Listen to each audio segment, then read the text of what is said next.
ট্রেনের টিকিট কাটাকে কেন্দ্র করে রক্তারক্তি কাণ্ড। ব্যান্ডেল স্টেশনে ভাঙচুর চালানো হয় টিকিট কাউন্টারে।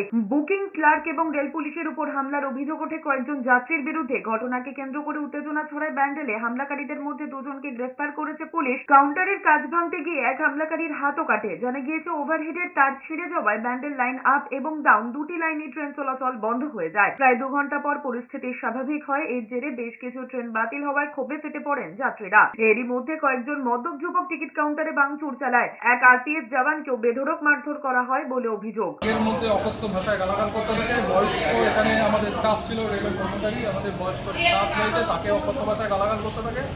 দিয়ে এসে আরও 2-3 জন এসে এখানে এসে আরপিএফের কাজ ভেঙে দেয় এবং ভেতরে ঢুকে আমাদের আক্রমণ করতে চায়।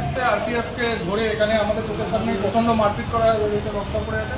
আরপিএফের জামা প্যান্ট ছিঁড়ে দিয়ে আরপিএফকে মারধর করে ধরেছে, তাদেরকে নিয়ে গেছে এখানে ধরে।